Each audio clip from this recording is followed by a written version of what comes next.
Am I the asshole for asking a woman and her kids to get off their phones while at the movies? While I was at a movie last night, I was distracted by a family 2 rows in front of me.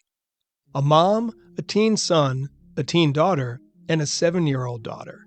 The first issue was the son was constantly getting up and moving seats. The second issue was the mom was on her phone most of the movie, at several points even filming the movie.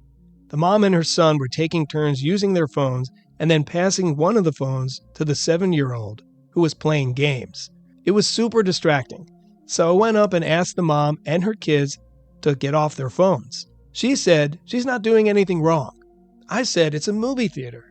Y'all aren't supposed to be on your phones. The mom said you can ask nicer. I said, or you can be a better example to your kids and actually parent them properly. A couple minutes later, I was about to go talk to an employee because they were still all on their phones, but the mom suddenly stormed out. A minute later, her kids got up and left too. The teen daughter said, "Hope you're happy. You should be ashamed of yourself talking to a grown woman like that." The son called me a punk-ass bitch, took my collector popcorn bucket from the movie, and started to run off. Am I the asshole? Not at all. Not at all. I mean, come on. We know who's in the wrong here. If the movie hasn't started, you can talk. You can be on your phone. As soon as that movie starts, though, we all know. The lights go down. We all know. Where I think the smidge he might have drifted into was then commenting on her parental style. That had, I don't know if that had anything to do with the situation that was going on, which I see is just plain rudeness. We're humans, so we automatically jump to the defense. I mean, as soon as you're called out, you're probably embarrassed because, yes, you got caught doing something you weren't supposed to be doing, something rude. Your children are climbing all over the place. This is not a playground. This is a movie theater. And this is where it gets tricky, is in our interactions with our fellow man and your fellow humans, that we want to be able to say something, but we don't want it to turn into a big confrontation. We don't want to have to get a fist fight in the middle of a movie theater. And I shouldn't even have to tell you that you were supposed to be quiet. Going to get somebody works in the theater or an usher or something to take care of it, that could have been another way to go. I don't have any problem, if somebody's talking, just like trying to be, you're trying to be as polite as you can, but also the politeness is should be on the other side as well. So yes, you are never the asshole if someone is interrupting the movie or just behaving in a way that we know is not acceptable in certain situations. Yeah, I mean, the movie theater is supposed to be a shared, sacred space for storytelling and art. Having that immersion broken by other people being on their phones and hopping seats totally kills the vibe. I don't know if it's maybe just a little less bad than someone talking on the phone in the theater. That's the ultimate egregious thing. Yes. Mom, I'm in the theater. Can I call you later? All right, fine. Tell me all about that. Maybe OP could have been a little kinder and more tactful. That's for sure. But I admire his courage for speaking up, because that if he's not the only one in the theater and there are other people, I'm assuming, they're all thinking the same thing. Mm-hmm. And most people are just too shy. They don't want to confront somebody, whether it is just an ask or it is sort of what he said, which is a little more of a attitude. It takes a little gusto to confront people in public. But if he would have approached this from a place of protecting the shared experience rather than insulting the mom about her parenting, things probably would have gone more smoothly. Like you said, I think people immediately default into defensiveness when someone comes up to them. Hey, what are you doing? There's a way he could have said it, I think. And by the way, nobody should grab your popcorn bucket and run off. That's a whole other level, right? Well, yes, there seems to be other issues at hand with whether he is correct in her parenting style or not. I don't think he should have said it or has a right to say it. He has no idea what they're going through or what's happening on their side either. They couldn't just not be on their phones and then sit and watch the movie at that point. I mean, I don't know. It's on them. I mean, hi there. I'm finding the light from your phone a bit distracting. I think other people are as well. Would you mind putting it away so we can all get lost in the movie? With a calm, sweet tone. Now if the mom turns around and says, "Who the hell are you to tell me that?" Now you're like, oh, what? That's the problem. I think that some people, you could put as much sugar on it as you want, and they're going to come back with the sass.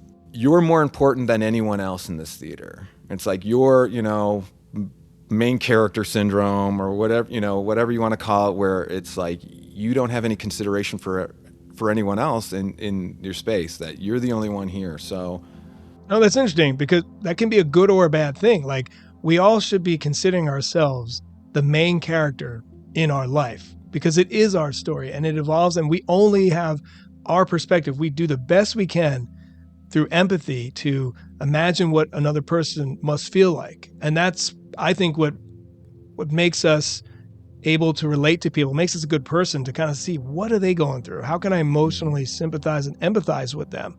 But at the end of the day, we only really know how we interface with the world.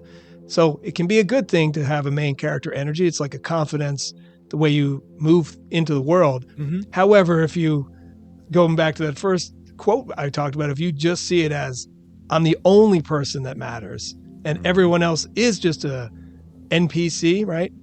They're just out there to, nobody has any real soul. I'm the only soul. I'm the only one that matters. That's the problem. So on that note, let's play a little high vibe, low vibe here. What is the most low vibe thing you could say? Oh my, I mean, that low vibe. I mean, am I the asshole? Am I the one that's on the phone? Or should I turn my phone off perhaps? I mean, I'd probably go like really sarcastic on it. If I was going to go really low vibe, I mean, maybe you turn your flashlight light on and you just like shine it on them, shine a light on the bad behavior. Maybe you just like let everybody else see who it is. It's like, here they are. They think they're more important than everyone else. Love it. That would be the low vibe. And that would be, then there's assholes all around, I think. Probably best just to go get an usher. Now you're missing 5 minutes of the movie because you have to go. It's just unfortunate all around. I don't know what they were going through. See, I go back to high vibes. I want to like put myself in their situation, like a mom with 2 unruly kids. Yeah, just be kind. Be kind, be considerate. It's the golden rule. It's not hard. There's one rule really that everybody should follow. Just one rule, and it's so important. It's golden, and that's to do unto others that you would have them do unto you. That's like so simple. Yeah, we do get lost in our own worlds, and we forget in moments. I've done the same thing. The last thing I was going to say about this is just immersion, how important it is when you're in a theater. It's so important that I once saw Titanic years ago in the theater, and just as the ship goes down and it finally goes underwater and Leonardo DiCaprio's character is being sucked under, the film snapped or something. And literally, like, it went, it was like, whoa, what just happened? And they came in, turned the lights on, and they took about 10, maybe 15 minutes to restore it.